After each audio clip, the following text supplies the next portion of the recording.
63-year-old was embroiled in controversy last year after former staffers and guests made allegations of bullying and a toxic workplace environment. The last episode of The Ellen Show will air at the end of 2022. Two words built a 20-year empire, and two words destroyed it in a single summer. For decades, Ellen DeGeneres preached be kind to the world. It was stitched into her merchandise, screamed in her sign-offs, and delivered daily to 44 million Americans. She walked away with 63 Emmys and the title of daytime television's undisputed queen. Then, in the scorching summer of 2020, it all imploded in just a few brutal weeks between July and August. Hollywood fired her for the second time. But this wasn't just another toxic workplace scandal. Behind that famous smile hid one of the darkest childhood secrets in Hollywood, a nightmare she finally exposed to the world on May 28, 2019. The same woman who made history on April 30th, 1997 by coming out live to 44 million people was ultimately devoured by the very culture of fear she created. At 68 years old, the tragedy of Ellen DeGeneres is beyond heartbreaking. If you love raw, no-holds-barred Hollywood investigations, smash subscribe to Hollywood Files right now and turn on notifications. The full shocking truth is coming, and it's worse than you think. 2.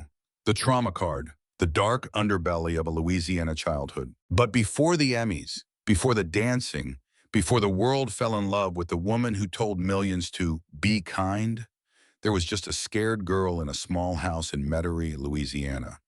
A girl who learned that kindness could be a weapon, and that the people who were supposed to protect you could become the ones you needed protection from the most. Ellen Lee DeGeneres came into the world on January 26, 1958, in a sleepy suburb that smelled of magnolias and fresh-cut grass. On the outside, her childhood looked like every other Southern postcard. A father who sold insurance, a mother who sang around the house, Sunday dinners, and the kind of ordinary stability that felt unbreakable. But stability, as Ellen would learn far too young, is paper thin. In 1971, when she was just 13, the first crack appeared. Her parents, Betty and Elliot, divorced. The man she had called Dad simply walked out of her life, and the safe little world she knew collapsed overnight. The laughter that once filled their home turned hollow. Ellen started using jokes the way other kids use blankets, to hide the fear, to keep the darkness at arm's length. She became the funny one, the one who could make everyone smile so no one would ask what was wrong with her. Then came 1973 and the second blow, the one that would scar her forever. Her mother, Betty, was diagnosed with breast cancer. The surgery was savage, a mastectomy that took one entire breast. Betty came home weak, bandaged, terrified of dying. Not long after, she remarried. The new husband's name was Roy Grusendorf. Ellen would later call him only a very bad man.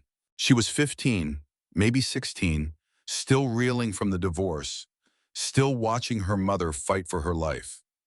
One afternoon, while Betty was out of town, Roy sat Ellen down. His voice was calm, almost clinical. He said he had felt a lump in Betty's remaining breast.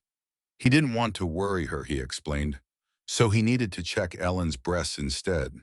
Just to be sure, she was a child, confused, ashamed, terrified of upsetting the fragile new family balance. So she let him, and then he did it again and again.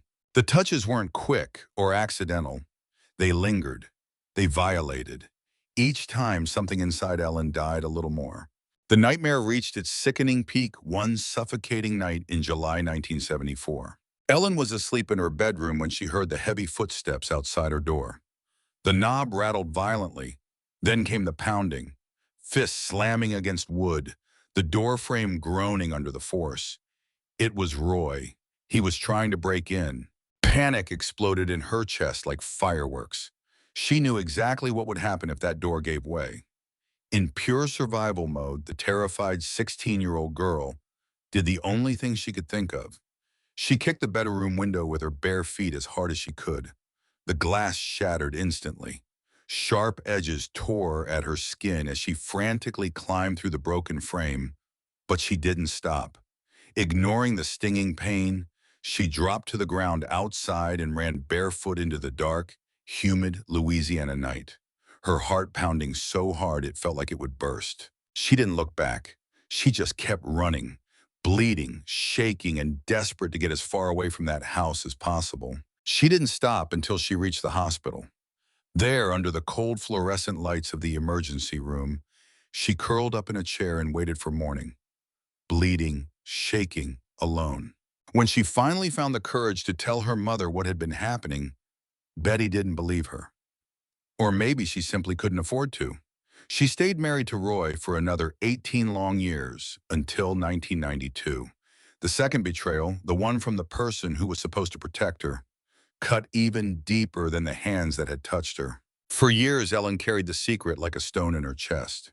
She smiled bigger, she joked louder, she made the whole world laugh so no one would look too closely at the girl behind the grin.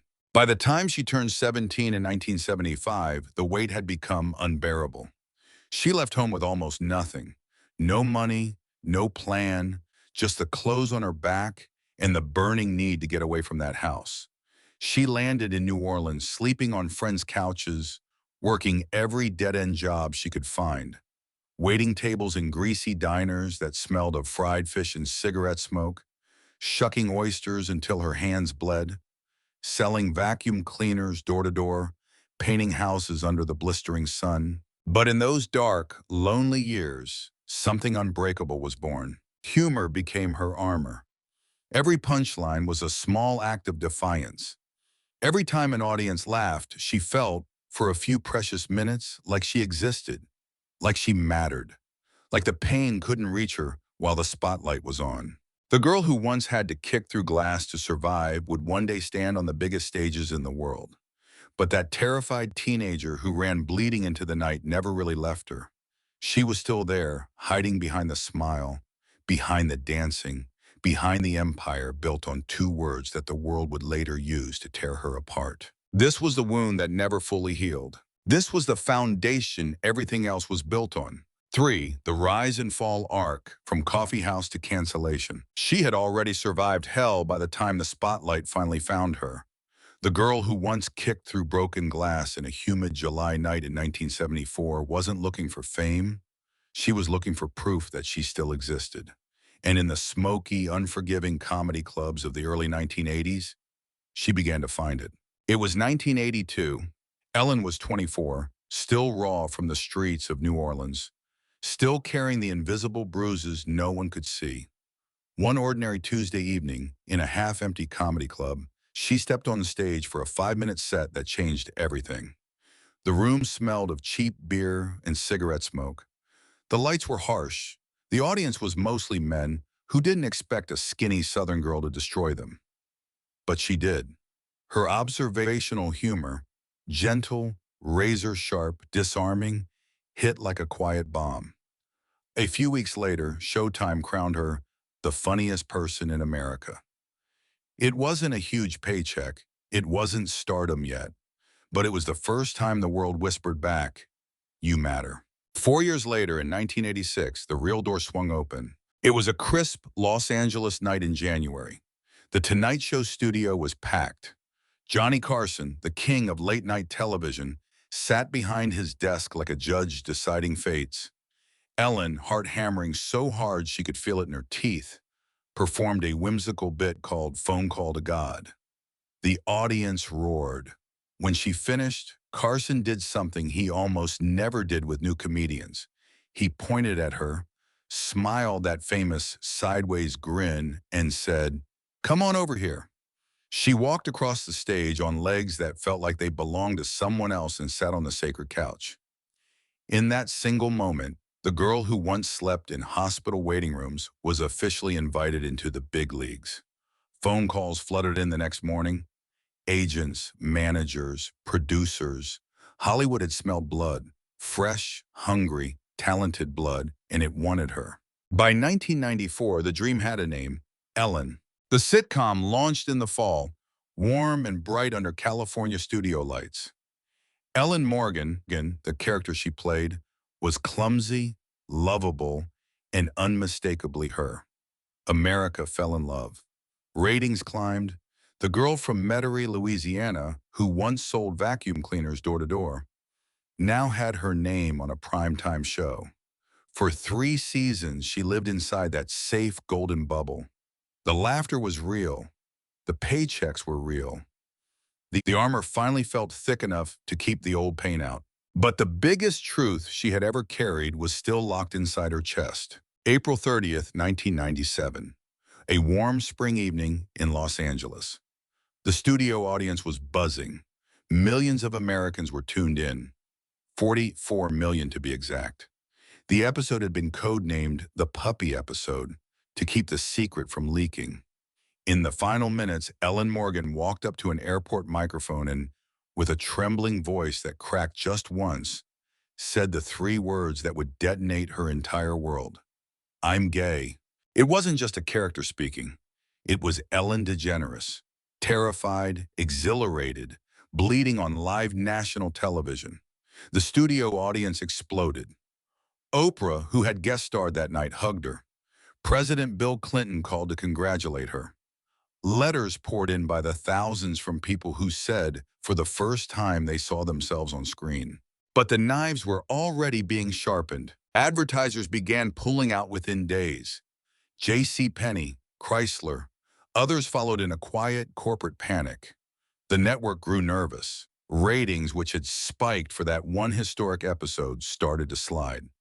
The same America that had cheered the confession wasn't ready to watch a gay woman live her life openly week after week.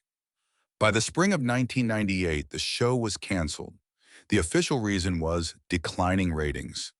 The real reason was simpler and crueler.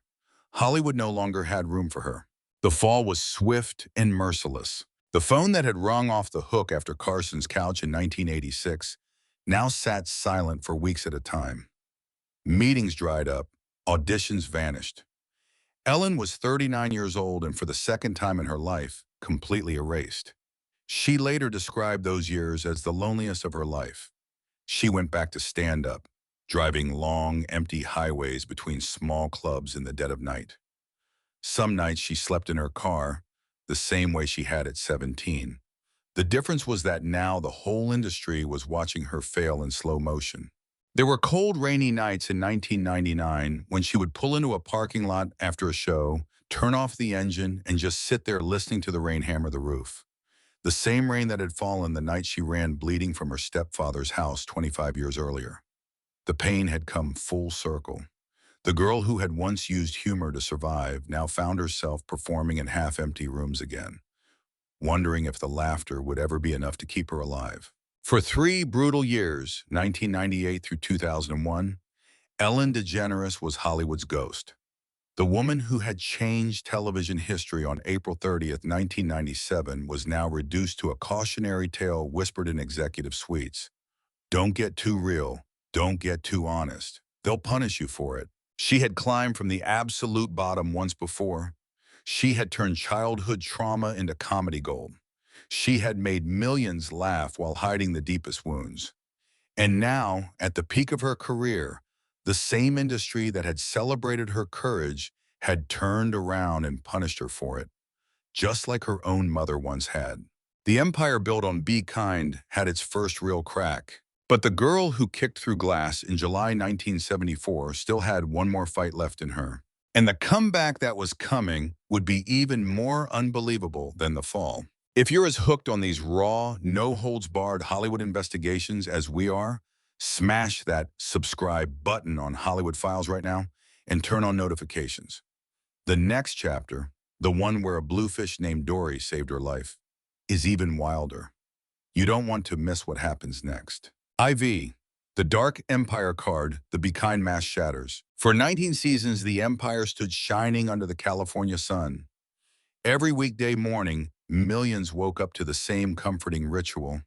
Ellen dancing at the top of the show, the studio audience screaming with joy, and the endless loop of Be Kind flashing across screens like a holy commandment.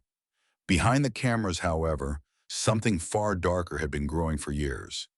A culture so poisonous that the very words she built her throne on would eventually be used to burn it to the ground. The summer of 2020 was brutally hot in Los Angeles. Temperatures climbed past 100 degrees while the world was locked down by COVID. The Ellen DeGeneres show was still filming in an empty studio.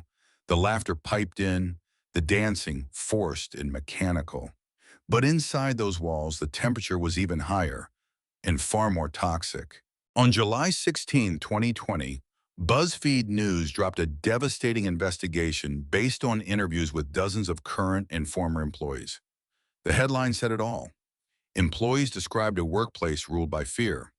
One staffer told BuzzFeed, "It was like a cult, except the cult leader was pretending the whole time that she was your best friend." Black employees reported senior producers making racist jokes in the writer's room, while everyone else stayed silent, terrified of losing their jobs. Others spoke of being screamed at for taking medical leave or daring to attend a family funeral. The most chilling rule of all? Do not look Ellen in the eye. If she walked down the hallway, you were supposed to stare at the floor like a peasant in the presence of a queen. One former employee said the atmosphere felt like walking on eggshells every single day. Just 2 weeks later, on July 30th, 2020, Ellen sent an internal memo to her staff. The tone was careful, almost wounded. She claimed she was heartbroken and that she had no idea such things were happening on her watch. She promised change, but by then the damage was done. The world had seen behind the curtain, and the smiling face they had trusted for 2 decades suddenly looked like a mask that had finally cracked. The mask slipped even further on August 17, 2020. Warner Bros. And the show's production company announced they had fired 3 senior executive producers, Kevin Lehman, Ed Glavin, and Jonathan Norman. The official reason was creating a toxic work environment. The real stories that leaked out were uglier. Multiple employees accused the men of sexual harassment, groping, crude sexual comments, and using their power to intimidate young staffers. One producer allegedly told a female employee that the only way to get ahead was to keep the boss happy in every way. The same boss whose name was on every piece of merchandise that read, "Be kind." The irony was vicious and impossible to ignore. The woman who had survived childhood sexual abuse in 1973 and 1974 had built an empire that now stood accused of protecting the exact same kind of predators. But the real horror wasn't just the producers. It was the system Ellen herself had allowed, or perhaps needed, to exist. Behind the "Be Kind" slogan was the same terrified 16-year-old girl who had once kicked through glass to escape her stepfather. That girl had grown up and created her own controlled family. A workplace where everyone was expected to smile, dance, and never question the queen. Discomfort was disloyalty. Sadness was weakness. Any crack in the perfect image had to be punished. In trying to protect herself from the pain of her past, Ellen had accidentally recreated the very cycle of fear and emotional control she once suffered. The armor she had worn since 1974 had become a cage for everyone around her. The scandal refused to die. By September 2020, when the show returned for its 18th season, Ellen stood alone on her stage and delivered the most awkward monologue of her career. She apologized on air, voice cracking slightly, promising she was listening and learning. The studio audience clapped because that's what audiences do. But the public wasn't buying it as easily. Celebrities who had once danced with her began speaking out. Comedian Brad Garrett told the world Ellen was not the nicest person. Actress Leah Thompson echoed the sentiment. More voices followed. Writers, producers, even former guests, painting a picture of a woman whose on-camera warmth disappeared the second the red light went off. The empire limped through 2 more seasons, but the joy was gone. The dancing felt hollow. The giveaways felt performative. By May 2022, the final episode aired. Ellen walked off the stage for the last time, waving and smiling through the pain. The show that had saved her life in 2003 had now destroyed the last piece of her public armor. 4 years later, in September 2024, she finally said the quiet part out loud. In her Netflix stand-up special, For Your Approval, Ellen looked straight into the camera and admitted, "I got kicked out of show business." Her voice was flat, almost defiant, but the exhaustion underneath was unmistakable. She talked about being labeled mean, about the industry turning on her, about the loneliness that followed. The girl who once survived by making people laugh was now using laughter to confess her own exile. The Be Kind empire wasn't just a brand, it was a mirror. And when the world finally looked into that mirror, it saw the cracks that had been there since a humid July night in 1974. She had turned her childhood trauma into comedy, then into a billion-dollar empire, then into a workplace that repeated the same wounds on new victims. The cycle had come full circle, and at 68 years old, with the empire in ruins and the mask finally ripped away, the question everyone was left asking was the same one she had been running from her entire life. Who was Ellen DeGeneres when the cameras stopped rolling and the lights went dark? The answer was waiting in the quiet hills of Montecito, in the misty countryside of England. And it was more heartbreaking than even her harshest critics could have imagined. If you're as hooked on these raw, no-holds-barred Hollywood investigations as we are, smash that subscribe button on Hollywood Files right now and turn on notifications. The final chapter, The Lonely Exile at 68, is even darker. You don't want to miss how it all ends. V. The Exile Card, The Lonely Fall of an Empire at 68. The final curtain came down on May 26, 2022, under the bright studio lights of a Burbank soundstage. For the last time, Ellen DeGeneres danced across the stage she had ruled for 19 seasons. The audience cheered on cue. The music swelled. She waved, smiled that famous wide grin, and walked off into the wings. But behind the scenes, the woman who had once commanded 44 million viewers every morning stood alone in an empty hallway, the echo of applause already fading. No more Monday morning meetings. No more surprise giveaways. No more armor of applause to keep the old ghosts at bay. At that moment, the empire was officially over. Hollywood had fired her for the second time, and this time there was no dory waiting to swim her back to safety. 2 years later, in September 2024, she stepped in front of a microphone one last time for her Netflix special, For Your Approval. The theater was intimate, the lights low. Ellen looked straight into the camera and said the words she had never imagined uttering. "I got kicked out of show business." Her voice was flat, almost defiant, but the exhaustion in her eyes told the real story. The woman who had survived childhood trauma, a 1998 cancellation, and a 2020 workplace scandal was now openly admitting defeat. The laughter that night felt different, thinner, sadder, like the final punchline of a joke that had stopped being funny years ago. By late November 2024, just days after Donald Trump's stunning re-election victory, Ellen DeGeneres and Portia de Rossi made a desperate, almost frantic decision that shocked even their closest friends. The couple quietly packed their bags in the middle of the night and fled Los Angeles for the Cotswolds in England, a remote, misty, rain-soaked corner of the British countryside that felt like another planet compared to the golden California sunshine Ellen had known for over 4 decades. The timing was no coincidence. On the morning after the election results flooded in, Ellen's phone exploded with messages, a relentless barrage of crying emojis, panicked voice notes, and desperate texts from Hollywood friends saying things like, "I can't believe this is happening again." She sat on the edge of her Montecito bed in the pale dawn light, staring at the screen in stunned silence. The woman who had once commanded 44 million viewers every morning now felt the ground shifting beneath her for the third time in her life. She turned to Portia, her voice cracking, and said, "I'm done. I can't do this anymore. We're leaving." What was supposed to be a short part-time getaway quickly became permanent exile. Months later, during a stand-up show in Cheltenham, Ellen admitted with a bitter, hollow laugh, "We told ourselves it was only temporary. But the morning after the election, we looked at each other and said, we're staying here." The Cotswolds greeted them with cold, relentless English rain that never seemed to stop. Gray skies stretched endlessly over rolling green hills, matching the heavy fog that had settled over Ellen's spirit. At 66 at the time, now 68, she stopped dyeing her hair completely. The once iconic bright blonde locks slowly surrendered to natural silver and gray streaks, a visible, painful symbol of surrender. No more perfectly styled television hair. No more makeup artists fussing over her.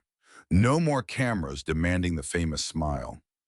Just the raw, aging face of a woman who had once been America's sweetheart, now trudging alone along muddy country lanes in Wellington boots and an oversized coat, the rain soaking through to her skin. The grand stone farmhouse they rented sat isolated among ancient oaks and endless fields, miles from any paparazzi or familiar faces. For the woman who had spent 19 years waking up to dance in front of a screaming studio audience, the silence was deafening, almost violent.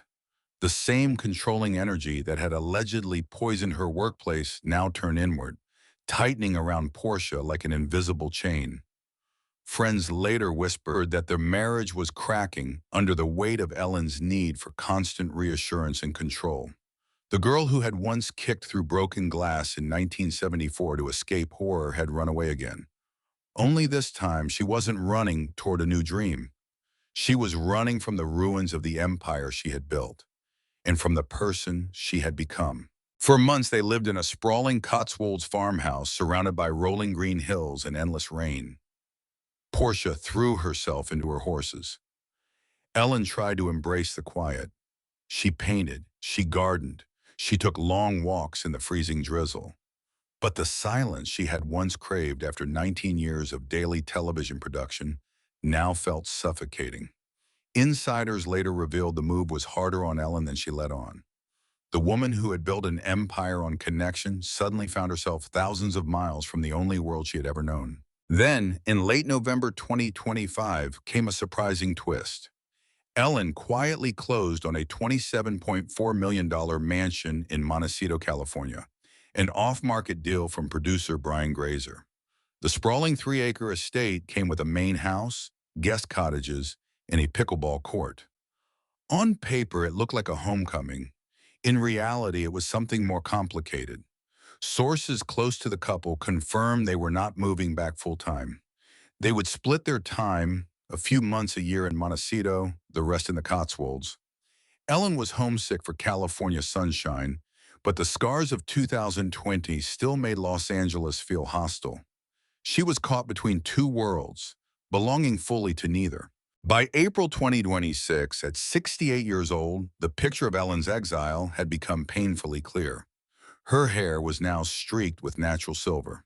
She was spotted on solitary walks along foggy English lanes or pacing the manicured gardens of the new Montecito estate during short visits. The once ubiquitous smile appeared less often. Behind closed doors, the marriage that had been her anchor for 17 years was showing cracks. Multiple sources reported that Portia de Rossi felt increasingly suffocated by Ellen's micromanaging. Every horse ride, every trip to the shops, every quiet moment was met with questions and a need for constant companionship. The same controlling energy that had allegedly poisoned her workplace now turned inward, toward the one person who had stood by her through everything. Portia reportedly began seeking breathing room, space to think, to breathe, to live without the weight of Ellen's need for control.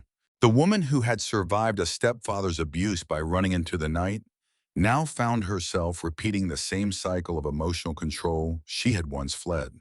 Her net worth hovers around $500 million, built on decades of shrewd real estate flipping and the empire she once commanded.